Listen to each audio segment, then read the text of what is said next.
seeing this change. Now I'm wondering how the sort of matchup inexperience will happen here, given that Wes seems to be playing a lot of Tesca. Of course, if Wes is in the ranked ladder, he's going to be running into Kyna. He's going to be running into Fiend. So there may not be as much matchup inexperience against this legend in this region as there could be in other regions. Yeah, let's see. Not to mention that a lot of the players that are in this top 12 right now played in the Tesca exhibition that was right before this winter's patch. So they got a little bit of a taste of playing with the character competitively. So let's see how Fiend shapes up here against Kyna. Kyna has been going to what has been, I think, unanimously flavor of the month when it comes to just character picks across the board. Sometimes we have those moments where everybody's on Koji or Bodvar or Val. Asuri seems to be a universal, this is a good legend to pick. It's been a really long time since that was the case. Like 2019. Yeah. I was going to say pre-COVID. I think you're exactly right with that. And even then, it was like a few champions of the legend. It was just like, Wrenched and Noel. That's exactly what I was going to say, Wrenched and Noel. And aside from that, they were really the only ones pushing the strength of that character. This game's starting off a little bit long. It was a sword neutral light from the middle of the stage that finally got the KO about 1 minute and 5 seconds into this one. Kind of going to strip the field, go back over to the Katars to keep Fiend without a weapon. Weapon spawn comes in, Fiend is able to grab it. It's the gauntlets for him. Yeah, Sidesig has been doing wonderful for Tesca players on this stage in particular, just because you can steer it so well to where you want to knock out no matter what landing that you catch. Fiend, a patch ago, that neutral light would have done it, but in here you're going to need that recovery up the top. Yeah, Gauntlet's neutral light just does not have the knockout power that it used to have, but Fiend manages to clean up the stock regardless, and now Kyna's back on the field with the sword, looking for one of those landings to start attacking on that damage. Nair's not going to do it in Fiend. Maybe waiting for the boots to spawn through? I don't know. Kyna gets a hit and Fiend hits back. Now, earlier during the pre-show, I mentioned that Kyna, other than himself, had a winning record against 2 of the top 4 seeds in this tournament. Now, unfortunately for him, at least at this point, Fiend is not one of those players. Fiend has a 5-1 lead over Kyna. So Fiend is one of the few demons that Kyna has. That one victory for Kyna being at, I actually don't think that was the Karatata link because that's not in the stats. So I would have to do some history that I don't really care about doing right now. That's very interesting. That's a more lopsided score line than I expected when I was predicting Kyna to have the upper hand here. So maybe it's going to be the other way. We'll see. As Fiend so far has kept it very close with Kyna. Nice down sig. Kyna has been holding the lead barely each one of these stocks, but has been taking the first stock each and every time. And it's been KOs from the center. First it was the sword...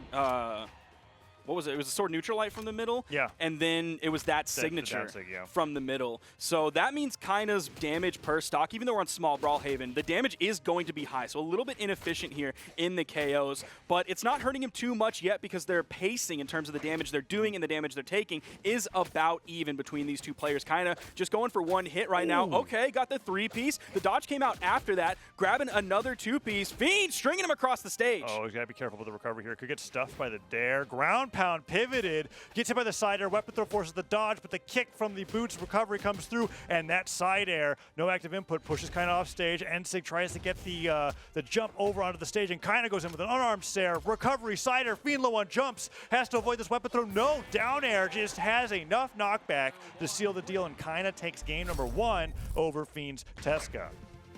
Now, maybe I'm just lying. Okay, he did 590 damage. I thought I saw 509. But yeah, he ended up doing 590 damage. We're going to round that up for a little bit of easier math, up to 600. Divide that by 3. That's an average of 200 damage per stock. It's not great. It's not terrible. It's like 6.8 Rontgens. Neither one. So coming in here with that, I want to see that step it up a little bit more because that was on small Brawlhalla and not a Demon Island. We would have been hitting probably low to mid 600s if we were on a Demon Island. Like a 710 maybe. Yeah, that when you put it that way, that is a very interesting stat indeed. Although I never felt like the pace of the game was slow. I would agree.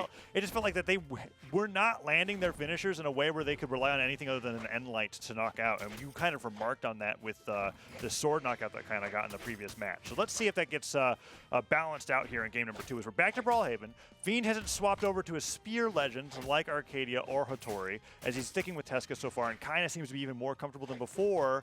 Let's see if we get that final knockout though, because as we were talking about it, right, Kyna's getting a ton ton of damage, but not necessarily finishing the stocks off. Oh, the spacing on that was so good, and then he ended up whiffing the signature neutral sig coming out from Fiend. Yeah. Finds the KO. This time, the first KO is going to go in Fiend's favor. Yeah, downlight side air, so great with boots. Even if you're not using the active input, it still travels you a little bit further forward on the stage and is basically Boots' best finisher. But Kyna comes through saying Sword's got a few of those too. D-Light recovery, takes him off the top, evens up the game 2-2. Didn't get hit in the process, so both of them are completely fresh on the second stock. Fiend able to get the weapon very quickly. Only really took one hit in between that. It was that Qatar dare. Back-to-back nairs into the recovery. He's going to go big off the top.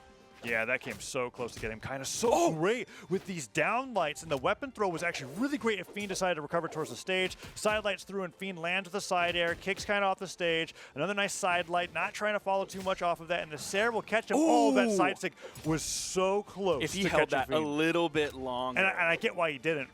We talked about this a little bit in the previous region that we casted, right? When you're using side stick with the Asura, you want to release it before it technically connects, so that the swing catches your opponent off guard. But that recovery will hit, and Kyna's one D-Light recovery away from having a huge lead here against Fiend in game number 2. But that side stick could that be is it. going to, and it does. KOs. That KO'd in orange, Tazza. Yeah, I was talking about like why this stage is terrifying to fight against Teska's Gauntlets, just because when you catch that landing, it doesn't matter where on the stage you are. Your active input lets you choose the best knockout angle for you. And on Brawlhaven, the base force on that basically goes unpunished. It's you're huge. going to get that knockout in orange. You might as well be fighting a Taro side stick at that point. So you got to be real careful about it. And Fiend gets stared, barely missing the edge of Brawlhaven, and kind of brings it back 1-1. That was a really good punish that came out from Kyna there. Knowing the exact moment where he could strike with that side air to cover a big chunk of that wall as Fiend is recovering back. Fiend looking to do some string damage. Kyna going to be looking to do the same thing. They're playing, Kyna today is, like, he's one of the players that we mentioned earlier that he is playing Qatars. Yeah. He doesn't just have Qatars in his hand. He is playing Qatars. The chase that we're seeing from him, it's almost reminiscent of the way he also plays Hammer. So he plays the two weapons kind of similarly. Ooh, and look at that with that side light. Fiend just barely outspaces it. He's got to be careful here, because at this point, don't punish the landing. That could have been it. The down sig catches him, goes over the neutral signature, and Kyna has about as much damage as he needs. The recovery comes through, and Fiend dodges barely to safety. It's one hit for either player at this point. Kyna's looking for the D-Light recovery. The down sig hits, and that's just barely the game. As Kyna was like probably brushing the blast zone with that boots down sig. The way he picked that up, the way he chose that punish in the moment instead of like a recovery or anything like that, the way he was able to pick it up. That's like it's so high. Very edge. It's so high. Very edge. When he put that down sig out, I was like, to me, I was like, you missed it, and now you're done. And, and then he ends up catching him at the very edge of the swing on like the third slash, and it vacuums Fiend in, and he goes down, and Fiend is committed to Teska for this entire set. This isn't a go down 0-2, go back to my main situation, right? Fiend believes that Teska's what he needs to play to beat Kyna, and Kyna has won 2 games so far, but they've been pretty close. Like, I would say that if Fiend had 3 more damage on Kyna there on that boots down sig, give or take 5, that would have been it. Oh man, downlight sider comes through. Oh, he almost picked up the down air there. The damage is definitely favoring Kyna. He has Fiend in the orange. The last time they fought at Karatada, it was 3-0 in winners finals for Kyna. Then it was 3-2 in the grand final. Fiend got the reset, but in the grand final reset, it was 3-1 for Kyna. So Kyna here lately is no stranger to a dominant performance against Fiend. Oh, and Kyna having a dominant performance in this first stock in game 3, looking for those landings, whether a downlight, and he's always threatening the possibility of the down sig. 2 of his knockouts have been huge from that possibility. Goes in, D-Light pick up recovery. What a bold pickup! He went true combo on Sword, but that was a hybrid combo. That was unarmed into pickup, immediate buffer recovery. Kyna saw the weapon spawn, and now the neutral light, downlight, down air. Look at him go. Fiend is just kind of like, I'm just trying to pick up some boots, bro. Come on. There it is. Nope, can't even get that. Oh, that downlight was almost perfect.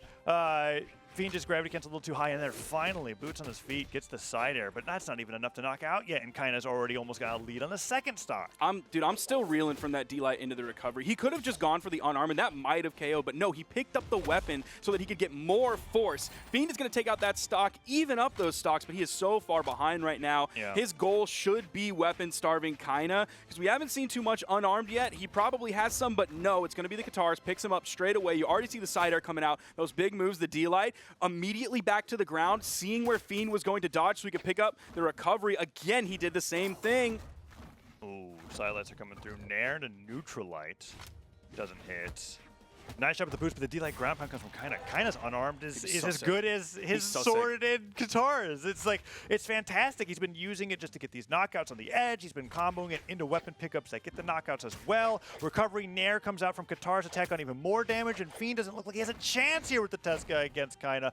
The gauntlets are coming in with the Nair, goes in for a side sig, and honestly, like, even at that much damage, I'm like, does side sig knock out? Probably. It could have, or at least led to an engagement where Fiend has the major upper hand that could indirectly end up leading to a stock. But the way that we were talking about, the old guard changing to the new guard, with Fiend being kind of the old guard, Kyna being the new guard, I feel like I'm seeing shades of Fiend in Kyna right now. The mastery of both weapons, pushing both weapons to some of the best Katars we've seen this weekend, some of the best sword we've seen this weekend, and of course, the mastery of the unarmed kit that Fiend is known far and wide for. I think Kyna has the best, I mean, I know it's early to call it, and this can change, but Kyna's had the best Katars I've seen all year I would so agree. far. I would 100% agree with you. I am seeing things that Kyna's doing with Katars that's just making like, wow, okay, all right, North America, see if you can top this. I'm getting like somewhat, in terms of dominance, of like old Wrenched vibes when Wrench took out Sandstorm. Oh, D-Light ground pound from Fiend, though, says, all right, don't count me out yet. I know you guys are talking about Kyna, but he has one stock away from bringing it to a reverse 3-0 potentially, but he has to not get hit this entire stock, and Kyna's got a few down sigs up his sleeve and potentially recovery. Weapon throw comes forward. Unarmed could probably finish it here. Dare recovery maybe could come through. Kyna looking for one good landing. That's it. There we go. D-Light recovery off of that with Dare means that Kyna will take a swift 3-0 over Fiend and move on in the winner's bracket here, the Winter Championship. So there's a couple things here that I do want to point out. Yeah. 621 damage. Again, Okay. we're seeing high damage numbers, even though we were on small Brawlhaven. Of course, he got the dub against Fiend and is moving on. But 621 damage, that is 207 per stock on a small map. That is pretty inefficient in terms of getting those KOs. Fiend's when you pretty should good at extending his stocks, though. That's also like, true. Like, that's like, it might just be like a matchup experience.